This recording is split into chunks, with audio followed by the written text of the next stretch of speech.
Salut, c'est Xondor. Pour ceux qui suivent ma chaîne, vous devez probablement savoir que Buffy est ma série de cœur. J'en irai pas jusqu'à dire que c'est la meilleure série du monde. Elle a de nombreuses qualités mais aussi de nombreux défauts. Suite à certaines polémiques autour de Joss Whedon à propos du film Justice League, j'en suis venu à me demander pourquoi j'appréciais tant cette série. Malheureusement, certains détracteurs de la série ont profité de l'opportunité pour la salir encore davantage, en disant n'importe quoi. C'est ouf ce que les gens peuvent écrire sur les réseaux sociaux. Alors que les choses soient claires, je ne défends aucunement le comportement de Joss Whedon. Comme l'a dit notre chère Sarah Michelle Gellar, épouse Print sur Instagram, il y a cependant un effet constant à chaque visionnage de cette série. Que l'on aime ou pas Joss Whedon, il faut reconnaître que ce feuilleton télé a changé la vision audiovisuelle en live action. Cette série est narrativement très bien construite, de A à Z. Sous ses faux airs de juste une série TV pour ados du genre horrifique, elle distille tout un tas de métaphores par ici et là, qui ne sont pas forcément saisissables au premier abord. Malgré son côté fantastique horrifique, qui pourrait en dérouter plus d'un, la série Buffy a cette volonté constante de nous faire comprendre qu'elle est bien ancrée dans le réel. Un savant mélange d'humour, de joie, de tristesse et de romance nous le rappelle constamment, tout au long durant ces 7 saisons. C'est pourquoi j'ai décidé de revenir sur l'émission Buffytologie. Et ensemble, je vous propose de revisiter le dernier épisode de la saison 1. Bienvenue sur ma chaîne, Xondor K12. Alors comme dit dans le titre, il s'agit d'un épisode de Buffytologie. Il s'agit de l'épisode 12 de la saison 1. Le dernier épisode de la saison 1. Cet épisode qui porte le nom, en VF, Le Manuscrit, et en VO, Prophecy Girl. Cet épisode est d'abord paru sur la chaîne Warner le 2 juin 1997. Et ensuite chez nous, le 3 juillet 1998, sur Série Club. Et ensuite, il est apparu sur la chaîne M6 dans la trilogie du samedi. Cet épisode a été scénarisé et réalisé par Joss Whedon.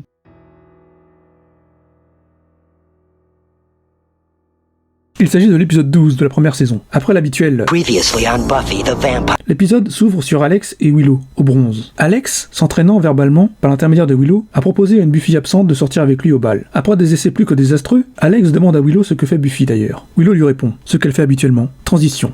On passe sur Buffy en train de combattre un vampire la nuit dans un parc. Buffy vainc le vampire facilement, en lâchant un 3 en une nuit. Giles doit être fier. Transition. Passons à Giles. Giles essaie de traduire le Codex, un journal que lui a remis Angel quelques épisodes avant. Giles est choqué par la prophétie qu'il découvre à propos du maître des vampires qui se lèvera et la tueuse. C'est alors qu'un tremblement de terre survient. Transition. Sous une idole, dans le domaine du maître, qui est toujours piégé entre les dimensions, tremblement de terre le réjouit. À la fin, il demande à Colin, le juste des justes, s'il connaît l'amplitude de ce séisme. Lancement du générique. Le lendemain, Buffy entre dans la bibliothèque. Giles la regarde effarée. Buffy elle-même est choquée par le regard de Giles. Le spectateur comprend que Giles est encore sous le choc de ce qu'il a lu dans le Codex à propos du maître et de la tueuse, la nuit dernière avant le séisme. Dans la cour du lycée, Buffy, Willow et Alex discutent. Alex demande discrètement à Willow de le laisser seul avec Buffy. Buffy trouve le comportement de Willow étrange. Alex la rassure avec un « bah... c'est Willow ». Ensuite, il lui fait sa déclaration, en lui proposant de l'inviter au bal. Buffy, mal à l'aise, refuse, en lui faisant comprendre qu'elle ne le voit que comme un ami.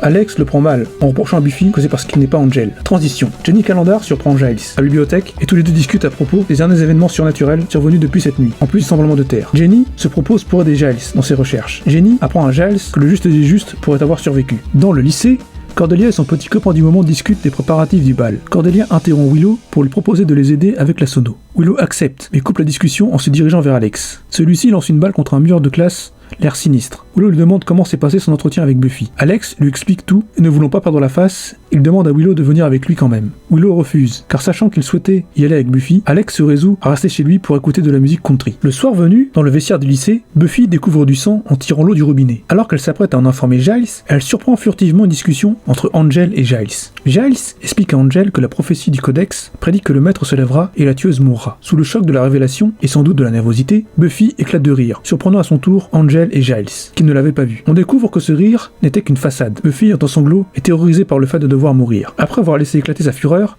insulter Giles d'incompétent, et de reprocher à Angel de ne pas vraiment pouvoir la comprendre car celui-ci est un vampire, donc un immortel, Buffy s'enfuit, en leur disant clairement vouloir démissionner de sa mission de tueuse. Dans sa chambre, Willow regarde rêveusement une photo du trio qu'elle forme avec ses amis, Alex et Buffy. Elle décide d'appeler Alex. Alex décroche et raccroche aussitôt son téléphone, allongé sur son lit dans sa chambre, à se morfondre. Buffy, également dans sa chambre, les larmes aux yeux, discute avec sa mère à propos du bal du lycée. Joel Summers informe sa fille qu'elle a acheté une robe spécialement pour elle, pour le bal. Une robe que Buffy n'arrêtait pas de regarder dans la vitrine. On apprend dans la discussion que dans sa jeunesse, Joy Joyce Summers était allée seule au bal du lycée, et c'est là qu'elle avait rencontré le père de Buffy. On apprend aussi que le père de Buffy n'était pas venu seul au bal, mais Joyce ne préfère pas en révéler plus à sa fille. Retour au lycée. Willow et Cordelia sont en train de discuter à propos de la sono, et du fait que son petit ami ne les a pas appelés. Elle découvre qu'il est affalé dans une salle en train de regarder des dessins animés avec d'autres copains de classe. Alors que Cordelia s'apprête à ouvrir la porte, toutes les deux découvrent stupéfaites que leurs camarades de classe ne sont pas affalés mais morts. Une marque dans le cou du petit ami de Cordelia suggère qu'ils ont tous été tués par des vampires. Chez les Summers, Buffy essaie sa robe devant un miroir. Joyce pénètre dans la chambre de sa fille en panique en lui expliquant qu'elle doit aller voir urgemment Willow. Willow, recroquevillée sur son lit, se confie à Buffy sur son mal-être. Willow ne se sent plus du tout en sécurité, sachant que les vampires ont pénétré dans son monde du lycée. Cela suffit à motiver Buffy qui décide d'accomplir sa mission d'aller affronter le maître, peu importe les risques. Juste avant qu'elle ne quitte la chambre de Willow, celle-ci lui dit que sa robe est magnifique. Sous ce nid d'elle, Colin, le petit enfant, qui est en fait le successeur du maître de la prophétie, le juste des justes, s'en va accomplir sa mission. Dans la bibliothèque du lycée, Jenny Calendar discute avec Giles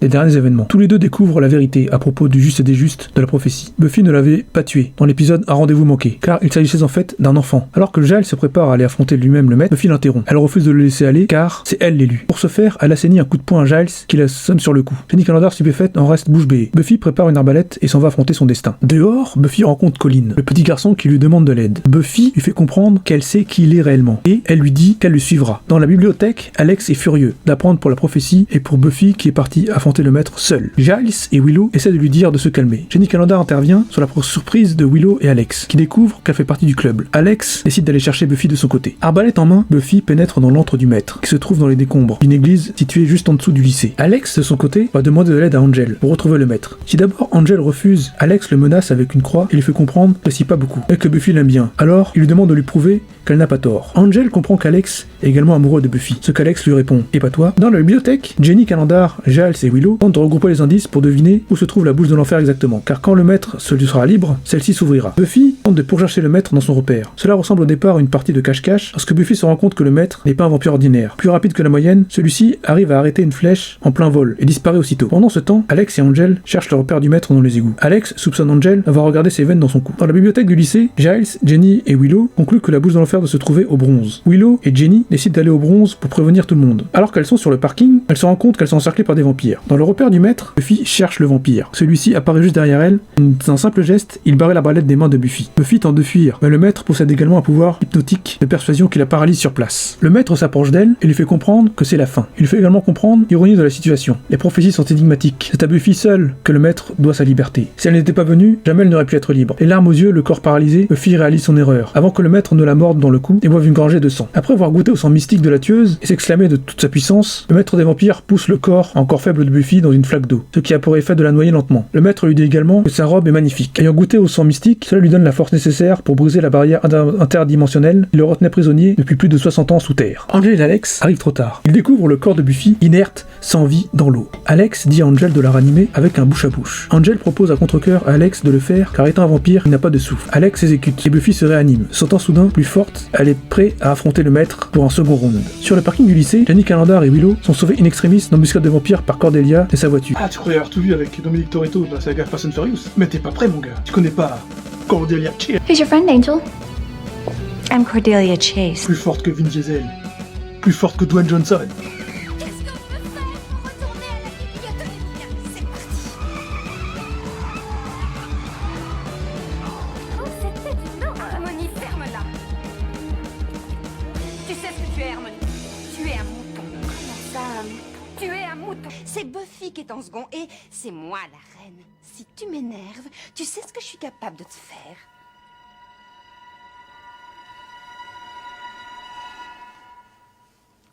Je suis la pire des traînées qui existent dans cette ville. Une sorte de vipère démoniaque. Je t'ai dit de prendre les draps pour faire un nœud coulant. Qu'est-ce que tu attends? Mais ferme-la! Tu crois que ça marche? Ton numéro de vieux fantôme qui essaie de paralyser la pauvre petite Cordelia. Je vais t'écraser si tu pars pas très vite d'ici. La vipère va mordre. I'm Cordelia Chase. Oh. My I name's... didn't ask.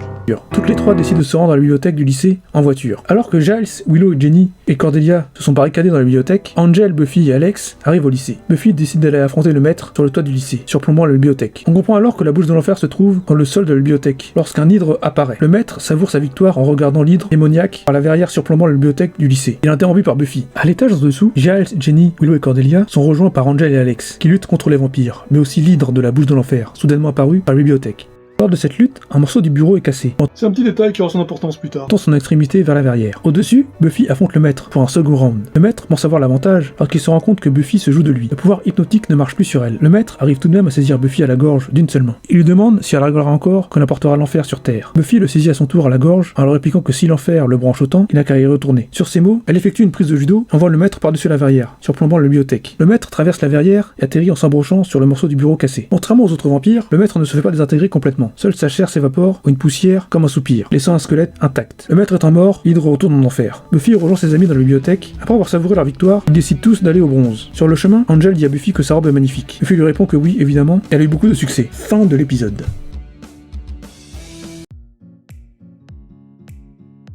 Que dire de cet épisode? C'est un très bon épisode. Pas le meilleur de la série, car il provient de la première saison, et ses effets spéciaux plus que dépassés visuellement, mais est très bien fait narrativement. Tout commence par cette intro de l'affrontement Buffy versus un vampire lambda. Cela nous fait penser à un mélange entre une sorte de duel de western ou un affrontement de samouraï. Le résultat, sans être exceptionnel, est sobre, simple et efficace. Cet épisode a une double fonction. Il se doit de conclure la trame narrative tout du long de la saison 1, mais également être assez bon pour peut-être espérer une suite avec un renouvellement de la série pour une éventuelle hypothétique saison 2. Un pari risqué qui n'était pas joué d'avance à l'époque, au vu des critiques du film Buffy de 1992. La série étant ce qu'elle est devenue, évidemment, il y a eu une saison 2. Mais ce qui est fort, c'est que la saison 1 se suffit elle-même. Beaucoup de fans se permettent de critiquer cette saison 1, mais on oublie généralement que la saison 1 c'est la base de toute la série. Une base que la dernière saison 7 tentera de revenir dans ses premiers épisodes. La dualité entre le maître et Buffy a été minutieusement orchestrée par Joss Whedon, qui ne voulait pas un affrontement sur plusieurs épisodes.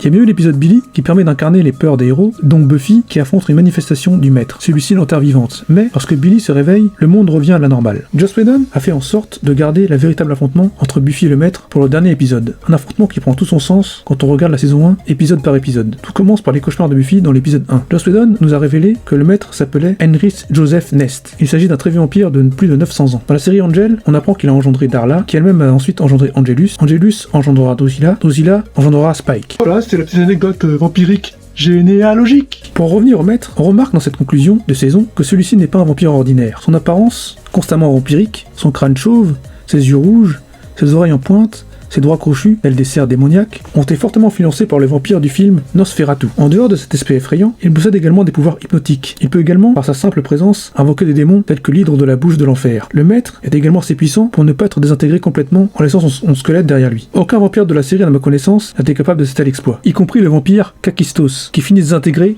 par un pieu. Bah ok, une poutre. Mais film désintégré quand même. Ah oui, il y a aussi Dracula, mais ça c'est encore un autre délire. L'aspect de ce personnage m'avait tellement marqué à l'époque qu'à la saison 7, j'en suis venu me demander si le maître n'était pas un vampire Turok-Han. Il s'avère qu'en fait non. Pas du tout. Les vampires Turok-Han ne sont que des bêtes sauvages préhistoriques, sans réelle conviction, si ce n'est la destruction de la vie humaine. Henry Joseph Nest est juste un vieux vampire, né en 949 après Jésus-Christ. Il a fondé l'ordre vampirique d'Aurelius, il croit fortement en les prophéties et sainte écriture vampirique, à tel point qu'il n'arrive pas à croire que Buffy soit ressuscitée, même si celle-ci se tient devant lui. J'ai aussi remarqué un parallèle amusant entre la saison 1 et la saison 7. Avez-vous remarqué cette phrase que dit le maître dans l'épisode 5 de la saison 1, un rendez-vous manqué? Fin de la leçon. Si au départ il s'agit juste d'une parodie du film Les Incorruptibles, cela fait également écho à la phrase que prononce Buffy devant toutes les tueuses potentielles lorsqu'elle vient de tuer un Turok-Han. Fin de la leçon. Ah oui, je sais, certains fans vont me dire que mais si Buffy elle fait ça dans la saison 7, c'est pour faire référence à Spike qui dit ça dans la saison 5, quand il apprend la leçon. Oui, certainement. C'est d'ailleurs, c'est sûrement ça. Mais c'est pas les mêmes circonstances. Parce que là, c'est Buffy elle fait ça, c'est parce qu'on sait qu'elle est encore amoureuse de Spike, donc elle reprend ses expressions. Mais pour nous, spectateurs, ce qu'on voit, c'est qu'elle a atteint un niveau dans la hiérarchie. Fin de la leçon pour aujourd'hui.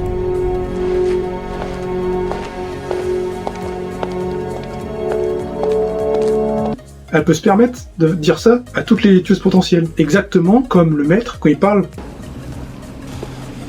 Here endeth the lesson. devant tous ses subordonnés. C'est ça la référence. Tout ça pour dire que le maître est un vampire très important dans l'univers de Buffy. Sans la saison 1, il n'y a pas de maître. Donc pas de maître, pas d'univers de Buffy. Alors ne négligez pas cette saison 1, qui est une préfondatrice du Buffyverse. En général, quand on pense à Buffy, les premières images qui nous viennent à l'esprit sont celles d'Angel et Buffy, ou de Spike et Buffy. Oui, il y a de ça effectivement, mais pas seulement. Cet épisode est également marquant à vivre pour les fans de la première heure, car il nous montre pour la première fois Buffy mourir au combat. Une mort qui aura des conséquences, car elle désignera Kendra comme tueuse succédant à Buffy dans la saison 2. Cette mort nous ramène également à un épisode très controversé des fans de la saison 6, le fameux épisode à la dérive. On fait une vidéo sur cet épisode, il y a quelques années, dans mes débuts sur YouTube. Bon, c'était les débuts, hein, mais allez la voir, on sait jamais. Ça vous apprendra des choses, peut-être. Un épisode qui divise encore les fans aujourd'hui. Ce deuxième épisode permet également d'introduire officiellement les personnages féminins de Jenny Calendar et Cordelia Chase, comme membres du Scooby Gang. Jenny, qui se révélera n'être pas tout à fait qui elle prétend être durant la saison 2. Cordelia Chase, elle, entamera une relation avec Alex. Mais le personnage de Cordelia sera beaucoup mieux développé dans la série Angel. Ah, la série Angel. Une série que je vous recommande fortement. Une série qui a longtemps été boudée par les fans de Buffy, mais je vous jure, elle vaut vraiment le coup d'œil. Ce deuxième épisode permet également de développer le personnage du petit Colin, le juste des justes, interprété par l'acteur Andrew G. Fergland. Acteur que j'ai eu l'occasion de rencontrer en 2019 pour la CloudScon. Le juste des justes, qui est censé prendre la relève du maître après sa mort, chose que l'on entreapercevoit au début de la saison 2, avant l'arrivée fracassante de Spike et Drusilla à Sunnydale. Mais ça, c'est une autre histoire. Il y a également cette scène quand Buffy apprend l'annonce de sa mort dans le texte de la prophétie. Alors pour tous les mecs qui me sortent que Buffy, c'est juste un truc destiné aux filles... Buffy, pourquoi tu regardes ça? C'est un truc de PD, t'es PD ou quoi? Un truc pour les gonzesses, ça. Faut regarder Fast and Furious, Dragon Ball Z, c'est un truc de bonhomme, ça. Buffy, oh le PD. J'ai envie de leur répondre que, même si tu es un garçon qui s'appelle Sangoku, Bruce Wayne ou Dominique Toretto, si tu as encore plein de projets de vie et que l'on t'annonce que tu vas clamser à peine 16 ans, car c'est écrit, tu vois simplement rouge et flou 30 secondes. Et la réaction de Buffy est tout à fait légitime et touchante à ce moment-là. Maintenant, je voudrais vous faire part de quelques théories qui me sont venues à l'esprit en revisionnant ce 12e épisode de la saison 1. Avez-vous remarqué cette diabolisation du chiffre 3 dans la série? Souvenez-vous de cette réplique d'Angelus, dans l'épisode La boule de Tessula, dans la saison 1. C'est comme tuer deux oiseaux avec la même pierre. Cette réplique apparaît 3 fois dans la série. Elle est prononcée par 3 personnes, certainement les plus détestables de la série. Angelus, Gloria et Warren. Et même Dark Willow en fait.